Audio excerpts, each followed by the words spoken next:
Hi, I'm Marc Danziger. I'm going to be a guest on today's Agile World, and we're talking about leadership as coaches. And that's going to be a mildly controversial topic, I think, in the Agile world. I'm kind of excited to talk about it with April and with Steve, and I'm kind of interested in what everyone else thinks of that as well.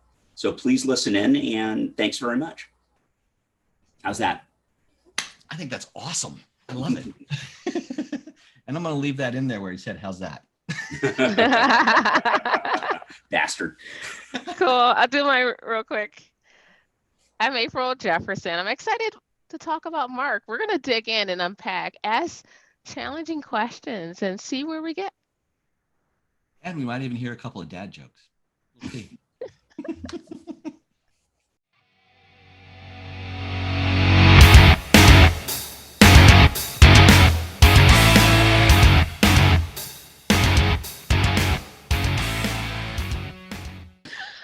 Why do you do that?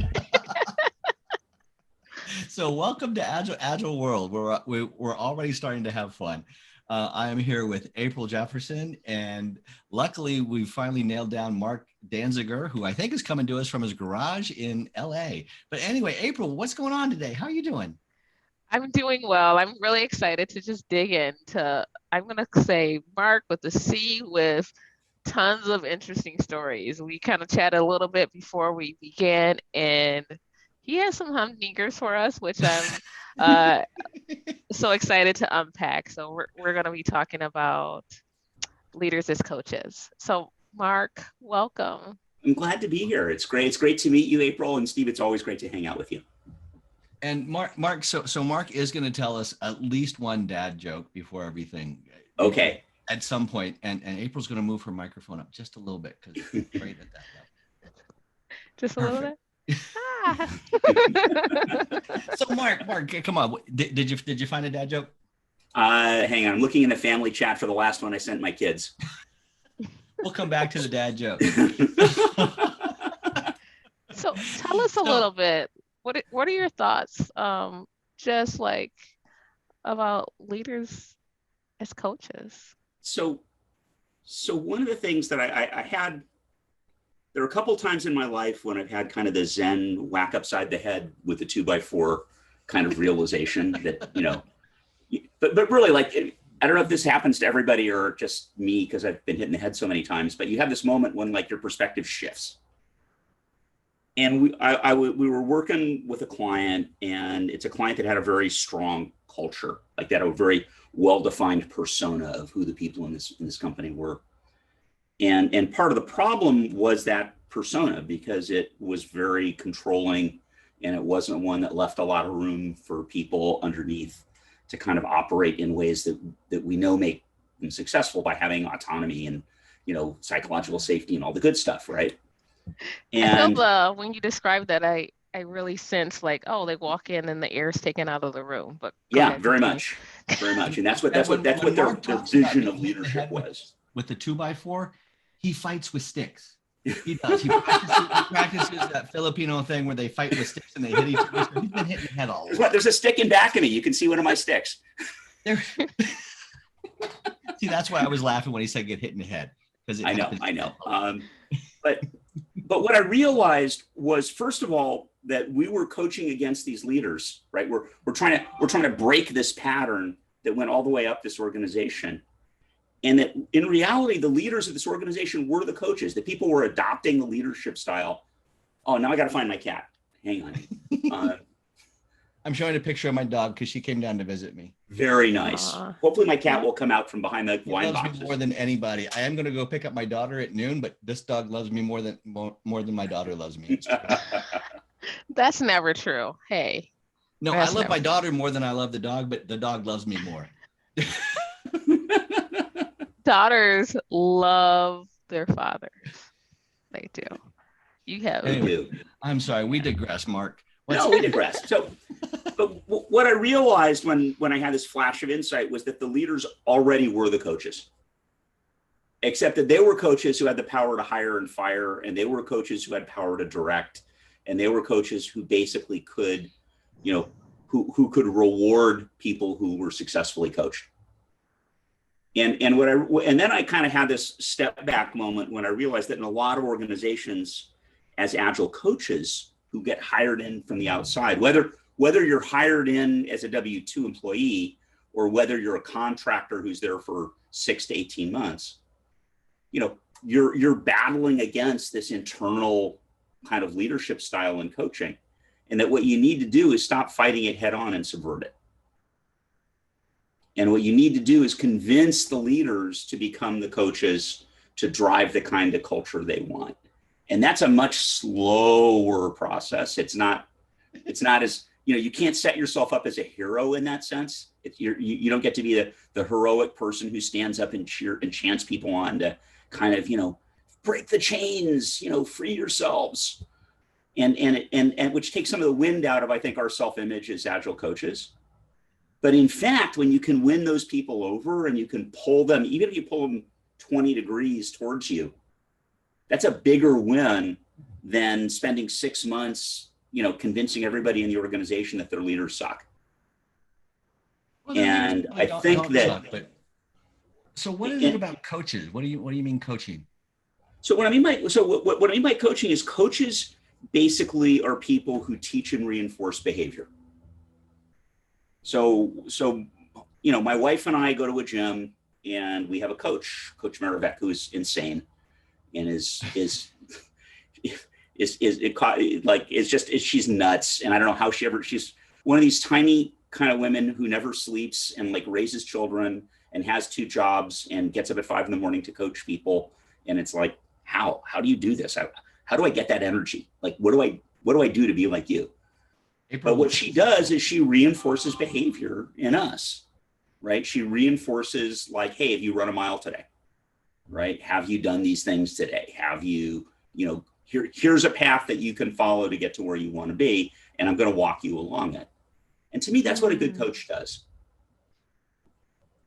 And I'm going to add to that a good coach does it not on the journey the coach wants you to take, but on the journey you want to take. And I think that one of the mistakes that we make in the agile world is that we all have this idealized version of what we think every organization should look like. And what we want to do is we're going to drag everybody we talk to kicking and screaming into that idealized version rather than asking them, hey, what do you need? Right? Where are you getting blisters today? What's hurting you? What's your problem that we can help you solve? And what our gym coach does that I think is great is she's very focused on, well, what do you want out of this? Right. And for me, it's, I want to be functionally fit. I'm an old guy. I don't want to wind up being the old guy who can't get up off the sofa. I want to be able to carry my grandkids around. I want to be able to do 5Ks with the family on Thanksgiving. And that's all I want. I don't have any pretext that I'm going to, go on a beach and flex and, impress young women. I don't have a notion that I'm going to go be an Olympic athlete. This is what I want out of it. And she takes me down that path. My wife wants to be able to run and be a successful runner. So she does what she has to take her down her path. And that to me is the art of great coaching. And what a good leader ought to do, I believe, and the times I've been a leader, what I've tried to do is to basically ask people like, where do you want to go? What do you want out of this job other than a paycheck? And how do we make this job take you on the path that you want to be? And what we ought to be doing as agile coaches is a class of who are themselves kind of a class of leaders is we should be working with the people, I think, in organizations to turn them into agile coaches. And basically to say that part of this, because one of the things that I think we need to get away from, and one of the things that I think customers are tired of in the agile industry is this idea that there's this 18-month agile course. And at the end of 18 months, if you give us millions of dollars, right, we will come to your business and we will make your business agile. That's not how it doesn't work. It's not how it is. And what we're doing is we're setting people off on a long journey, a lifetime journey of constantly improving and constantly making their organizations better. And the only people who can own that journey are the leaders of the organization. So tell me, am I crazy? Well, one, it's quite possible because you do get hit by sticks. But but but you make a lot of sense on this particular point. Okay.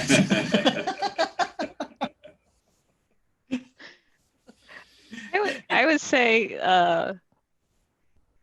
there's a there's a lot in there, and as you how you describe coaching, first of all, you need to understand coaching. There's different forms of coaching. And I think you articulated more than one form of coaching in that description. And like, what is that? What does coaching look like as a leader? And in in what they're doing and why they're doing it, and how they're supporting. Agile coaching, depending on can be different.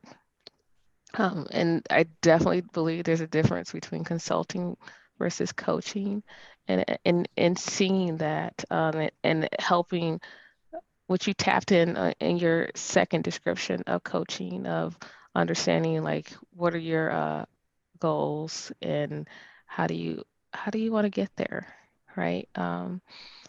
So I believe you described two different forms of coaching, and they're important for people. I want to just point out so people can see that, and understand those distinctions. One coach was similar to what you articulated, was like, hey, like a sports coach, like your gym coach, your personal trainer, and that type of thing, versus the other type of coaching, and understanding when to do that sort of coaching, and why they're important, and how you can add value, and how that is valuable to show up like that as a leader.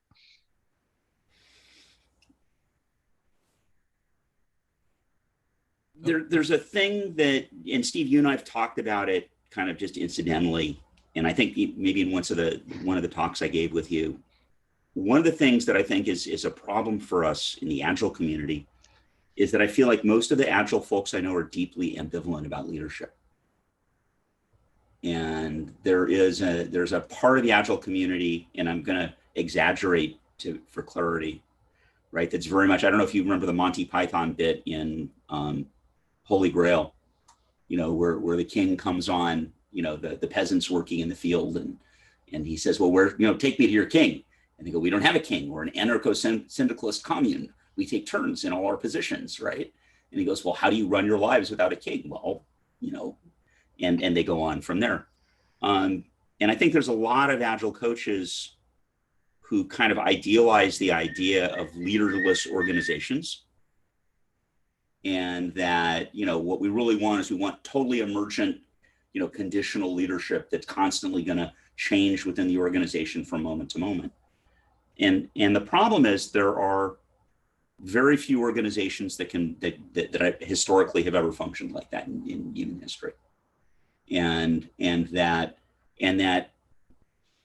by maintaining that ambivalence about leadership, I think we keep ourselves from being effective in the organizations we work in that do in fact have leaders and managers.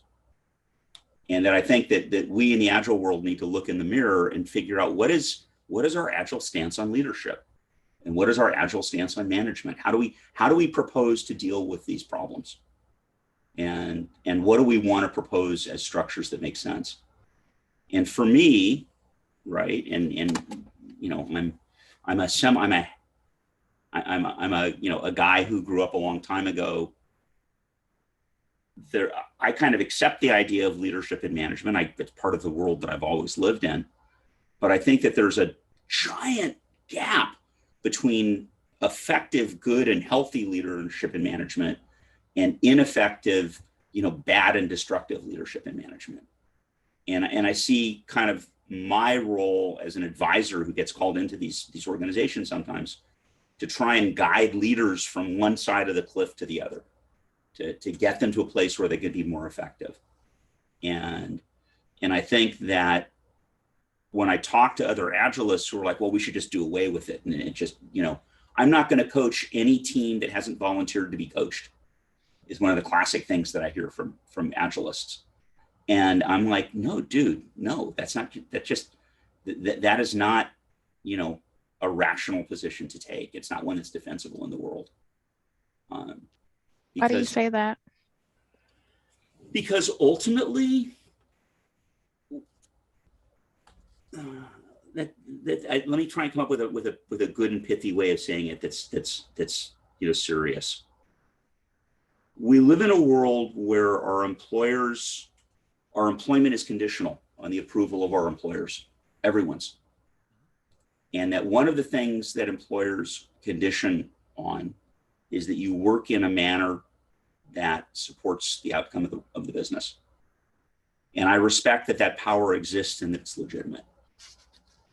Now, let me make a practical point around it. I can think of one or two companies, one that I'm talking to potentially coach right now, and one where I knew a bunch of the senior leaders and talked with them. It was a computer game company, and they basically were, do what you want, right? You're the team that's responsible for this function. Use whatever tools you want, use whatever methods you want, just deliver. And it worked great for a while. And then it started crashing really hard. And it started crashing really hard because, among other things, nobody used compatible tool sets. Nobody defined work in compatible ways. It was impossible to plan and predict across multiple teams and do the kind of roll-up work that you have to do to deliver big products in the modern age. And I think that if you have a business like, and I'm going to pick Amazon, right? And I've got a lot of issues with Amazon, but let's put them aside for a minute and just talk about technically. They've done some amazing things. They have, and but one of the things they do is they basically decompose their business into a million little components that can work semi-autonomously, right? And that's one of the things that's been a part of their secret sauce in terms of making them successful. But as a consumer, right, and I'll talk about a little thing. I do read a lot of books, and I buy a lot fewer books on Amazon than I ever did before, but I still buy a lot of books on Amazon. Where's the wish list button on a given product on Amazon? Right, it's in at least I count 6 different places on the page where there's a wish list button. Right, I spend more bloody time trying to put things on my reminder wish list, right, than I want to in a company like Amazon. So on one hand, it's liberating for them to have all these teams that own different landing pages, kind of own their own future and things like that. But as a consumer, as somebody who's working with the organization, what I really kind of want is a consistent experience across the organization. And so how do you resolve that in a world where every team gets to do exactly what it wants? And so, April, you asked the question, and it's a really legit question. Did anything I say kind of make sense or resonate as an answer to that? I can see your perspective. I'm definitely in the crowd of coaching by invitation. But I believe that that consent to be coached can be gained, and it's how do you do that? Just like I believe curious people are coachable. So the question is, how do you get them curious and doing the work to do that, and also doing the work to get invitation to be coached? So it's just more of instead of because a lot of them, you're right that we get brought into organizations to coach, and because leadership thought it was a great idea, but the teams haven't necessarily consented to be coached. So our first job is to work with them to get that consent. Yeah, you can do that. So it's just some people, they have a different approach. I'm more of a generative coach to get that consent and doing that. Other people like just go and assume consent. So it's we all kind of engage differently. Well, but I think so let me violently agree kind of on a point, and let's talk about kind of and it's a fine point, but I think it's a really important one. Mm-hmm. I wrote a thing a long time ago about invitation to conversation. Mm-hmm. Right. And I'll use an example, right? In that, April, I just met you. And if I were to say, hey, April, I'm really concerned about your relationship with your kid, it'd be a very short conversation, wouldn't it? And not a very productive one, right?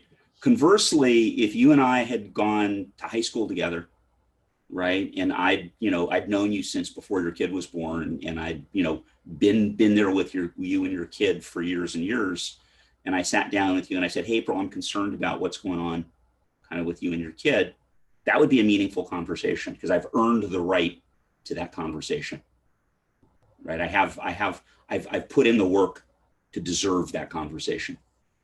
And we as coaches, and this is something that I metaphorically just like tear my hair out about, we don't understand the impact of what we do all the time. Because we're so revved up and excited about how cool and great what we do is that we forget that we're messing with people's livelihoods, right? We're messing with their ability to pay their bills and to put their kid to school and to retire, and with the health of their organizations so that 2 years from now, they'll have jobs. And I think that we're not respectful enough of those kind of conversations, and that we have to earn our way into them. Yeah. And when I'm in an organization where there's been a top-down decision about, agility, what I basically do is I'll sit with the teams and I go, look, management says to do this, right? There's a bunch of basic mechanical stuff you can do to tick the box and make them happy. And I can show you how to do that. But if you do this other stuff, all this cool stuff starts happening. And what do you all want to do? Because you want to start with this, you want to start with the cool stuff. What's the path that takes me to where your team wants to go, that meets the standard that's going to make your boss and my client happy? And that tends to be a way of putting us both on the same side, which is kind of, I think, where we wind up wanting to go. And them having a voice, and it helps create the change to be sustainable and achieving getting to a place as we were talking about, which you haven't tapped into yet. And then I'll let Steve chime in too. It's like the whole point of leaders as coaches is helping support getting to a place of business agility and not putting the onus just on the team to change the organizational shift. Yeah. I love the whole concept of agility, and I prefer that term over agile.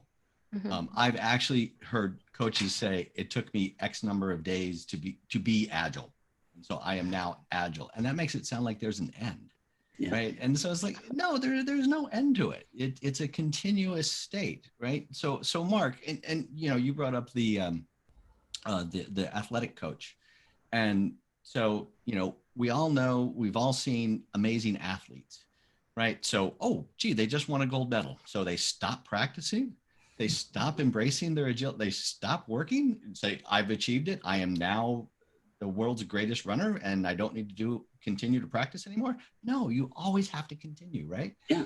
You always have to keep going. And I would like to make a point about the differences, because I don't believe I can coach a team unless they've given me permission. However, if I am asked to work with a team, I can be a consultant to the team. I can consult them without their permission because management told me to tell them what to do. Right? So here are the processes you have to implement. Right? Here's the boxes that we're going to have to check. Here's our roadmap of how we're going to implement things. Now, if you're not ready to be coached, that's okay. We'll come back to that conversation later. But these are the processes we're going to implement, and we can get some benefit from that, maybe. Or maybe we can't. But if we can get to the stage to where we can coach, we can go a lot further. And some of the consulting piece might be, all right, I'm going to work with you. You're not ready to be coached, but we're going to go through this training. We're going to implement this process. Here's how we're going to break up our work. And I think there's a difference between consulting and coaching. And Mark, and I think to your point, we're trying to focus on leaders can manage the teams and they can tell the teams what to do, or they can coach the teams and get the teams to really embrace and focus on the vision.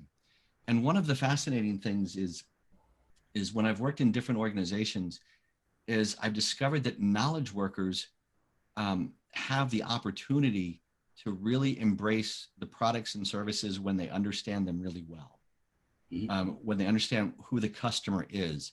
Certain organizations have a big leg up. If you think about Spotify, well, think about it. Everybody at Spotify can use the product, right? But then if you think about a financial company that sells securities, for example, well, you know what? I don't really buy securities. I've never purchased a security. I've purchased a 401, I purchased, my mutual funds, but I'm not purchasing the actual security. I don't know anything about that business, right? So sometimes you may need leaders to become managers and direct the work because maybe they do know more about the work being done. But for the most part, and I think what we're focusing on with agility is we want to embrace the knowledge workers. And if a leader has a team of 50 people and the leader is embracing the coaching stance and getting those 50 people focused on the problems to be solved, suddenly you have 50 brains focusing on the problem. If the leader is managing and telling the team what to do, then you have one brain and 100 hands, right? Yeah. So. No, but I think the thing you've got to keep in mind is the leader already is coaching them. They're just coaching them in bad stuff. Right? I mean, the leader is doing all the things we want the leader to do in terms of setting the culture and setting expectations and encouraging behaviors in people and doing all that. But they're doing it unconsciously, and they're doing it in a way that delivers bad results. Yeah. Right? And that's other type of coach that you're speaking about. That's why I say there's two different type of coaches that you're talking about, Mark. And that's a different kind of coach. Yeah. And I think very much, April, to go back to your thing, there's a lot of, so first, I'm starting not even to talk about Agile, I'm talking about organizational fitness. Mm-hmm.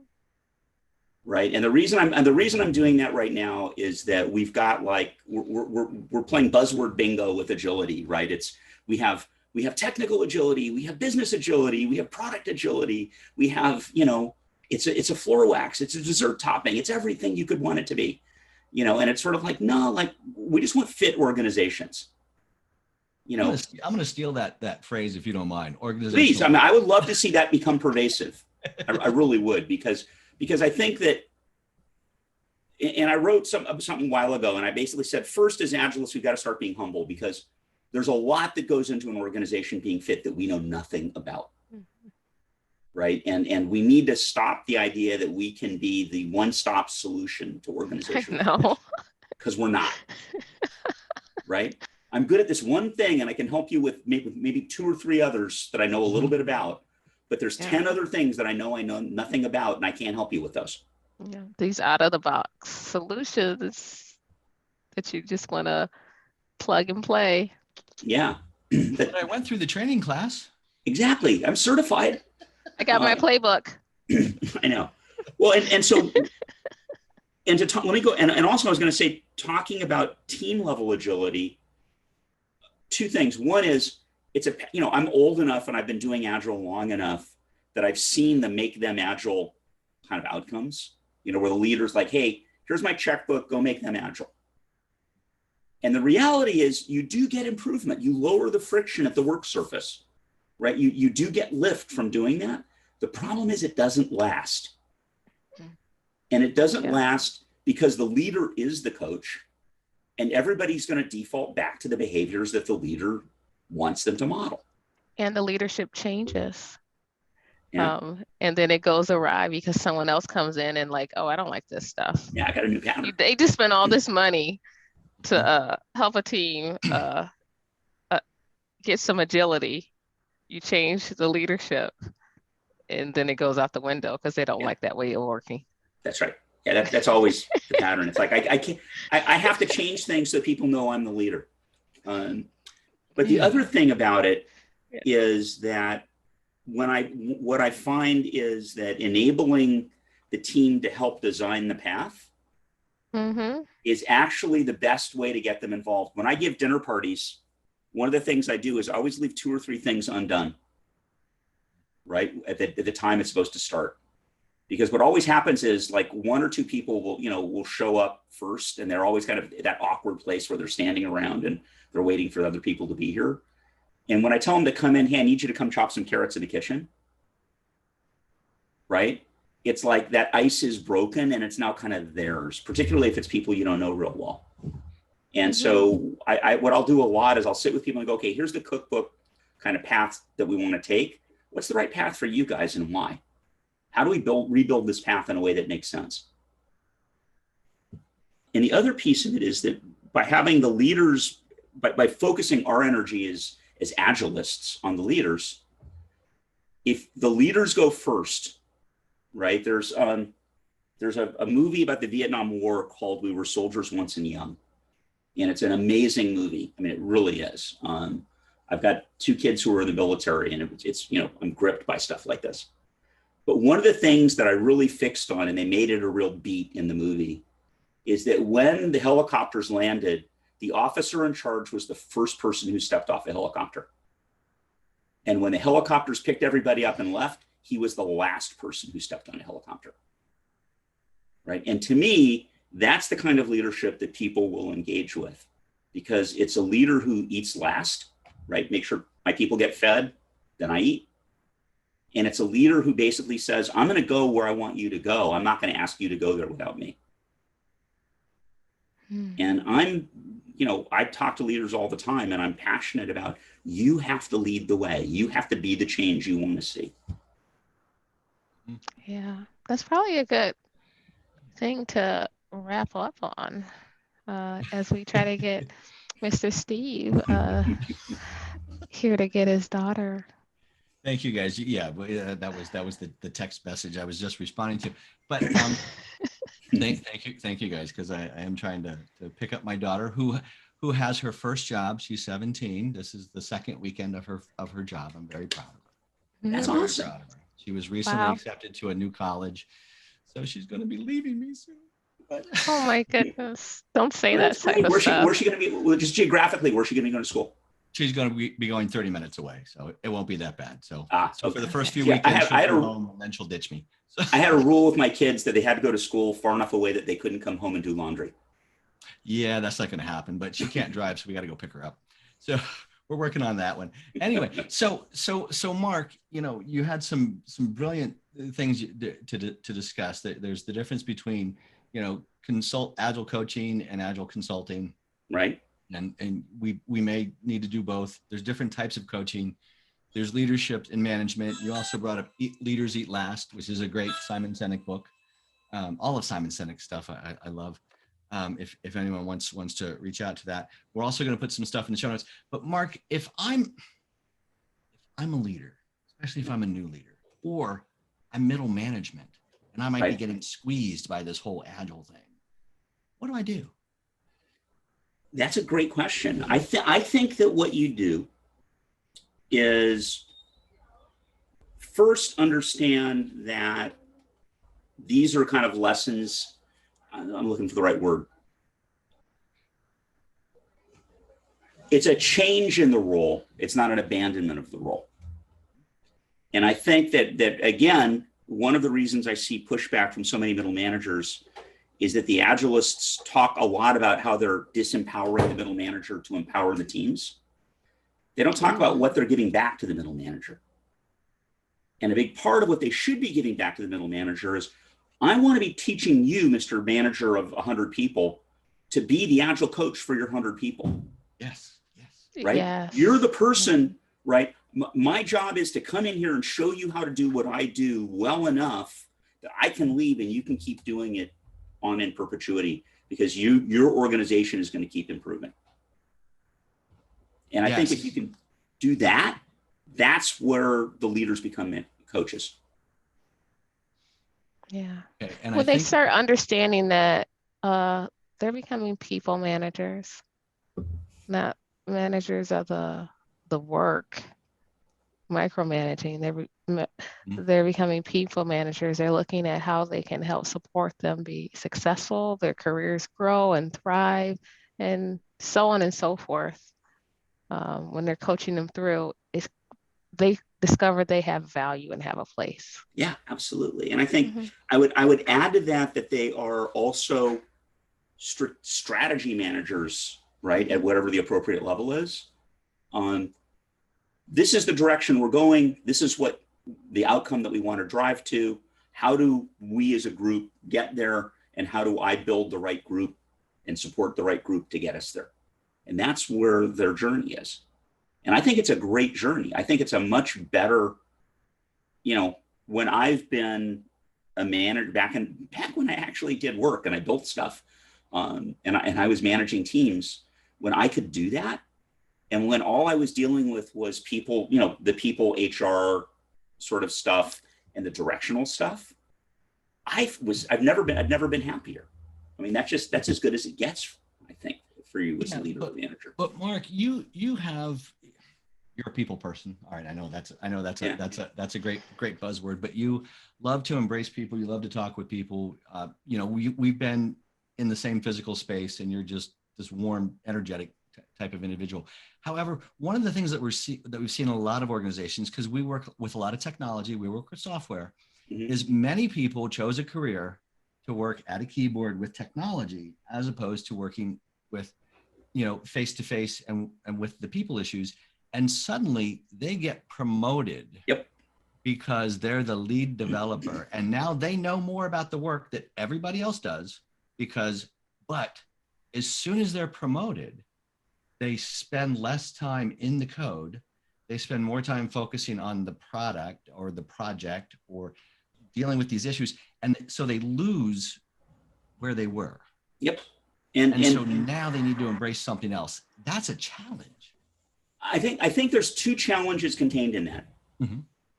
I think the first challenge is we have done a horrible thing in our economy, which is to say that the only way that you can, advance is by having headcount and by being somebody who's in charge of a lot of people. And what we've done is we've devalued people who are actually contributors and leaders in different ways. And I think that one thing that we really, and I'm passionate, you hear me get revved up about this, right, is we need to kind of like revalue craft. Mm-hmm. And we need to basically make it really clear that there should be people who are craftspeople, right, who are brilliant coders or brilliant engineers or brilliant plumbers or brilliant, welders or whatever, right, in organizations who are as respected as the management are. Right? Management is a function. It's not the function of the organization. And so you get me, I got revved up about that. Let me back it down. And I think the other thing is, there's a classic joke about, how do you tell an extroverted engineer they stare at your shoes? Yeah, exactly. Right. And so part of what you can coach people on, I spend a ton of time coaching people on how to interact with folks, right? How do I lead a meeting? Right? How do I do this stuff? And because it's a teachable skill. I learned how to do it. Right? I was a little math physics kid, nerd, glasses nerd in junior high school. And I had a weird academic detour, which I'm not, is boring story, but that gave me a different space. And I sort of asked myself the question of like, okay, I want to hang out with the cool kids. How do I change my behavior to get to hang out with the cool kids? And all this stuff that you see is learned behavior. It's not innate. I see you as a nerd. It's okay. Good. I embrace my inner nerd. I think it's part of your charm. Okay, because I think that is an amazing challenge. And I think as Agile coaches, we need to have a great deal of empathy for the organizations and the people who have been put in that place. So, and to April, your point it is about time for us to finish up. So, Mark, are you ready with the dad joke yet? April, did he give you the dad joke yet, April? He did not give me a dad joke. Okay, hang on, yet. I got it right here. This is the last dad joke I sent my kids. I think we gotta get the dad joke. I think we deserve that one. Okay. Hey, guess what? Leave me out of this. I hear the devil's going bald. Please stop. So don't. These are my kids responding to me. There will be hell to pay. Oh. Yeah, dad joke. My kids hate me. I think that's a great dad joke. So, you know, You got one, Steve? I'm not a dad, so I don't have to have the dad jokes. Yeah, moms don't do. Why aren't there mom jokes? Yeah. What the heck? I don't know. It's like you guys have like, it's just constant all day long. No, we have, As my husband goes, he's like, man, I waste all my jokes on you. I'm like, because if I laugh at them, if I entertain them, it'll just never end. We have a family chat. So I have to pick and choose which ones I engage in. With my 3 sons, my kind of daughter, my ex-wife, my 2 of my sons' wives, and I'm going to say half of the family chat. And it's been going on for 10 years, and half of the family chat is dad jokes. And I've never been prouder of the fact that 2 of my sons have started like dad joking. Yes. And I feel like my job is done. I can die now. I'm over. It's good. They're ready to be parents when they. Oh, they are parents. So your leadership and coaching is not only effective in organizations, but it is great at teaching young adults to be really bad joke tellers. Exactly. I love different that. type of coaching. Absolutely it is. Marc, as always, it's a pleasure to hang out with you and to hear your advice. I have a feeling this is not the last time the 3 of us talk. I hope not. This has been a blast. And April, it's great to meet you, and I would love to talk some more and learn more about you. I love it. So, Marc, how do we reach you? How do we tell our listeners how? So the easiest way, LinkedIn, obviously, Marc Danziger. I've got a very dashing looking picture of me actually talking at the Women's March in LA a couple years ago. I've got my email is real simple. It's my name. It's marc@danziger.org. Okay. Will we find you with one of those little pink hats on as well? No pink hat. I've got an organization called Rights Universal that I started a couple years ago that publicizes both successes and challenges for vulnerable populations in North Africa, the Middle East, and South Asia.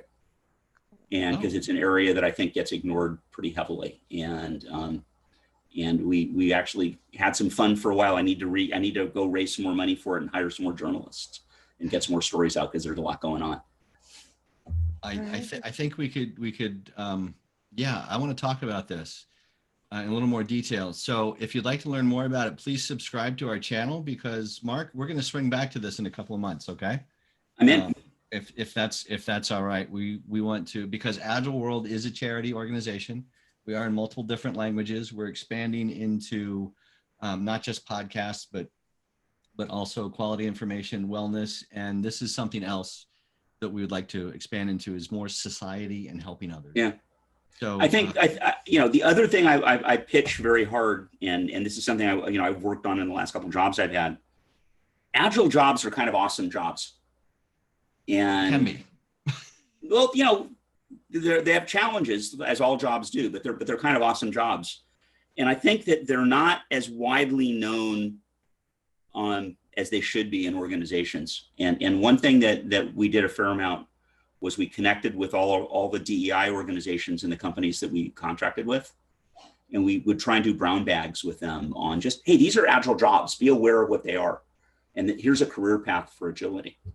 And I think that I'd love to see, more of that. And I'm happy to give brown bags on that anytime somebody wants to call me in on it. I love it. All right. So we're going to say goodbye. So thank you very much. All of this information is going to be in the show notes on Agile World News. Please make sure you subscribe and you'll get more of April Jefferson and Marc Danziger. And I know you guys are probably tired of listening to me, but that's okay. I bring on amazing people. So you get to hear them. So anyway, thank you guys so much. And we'll see you later. Bye-bye. Bye.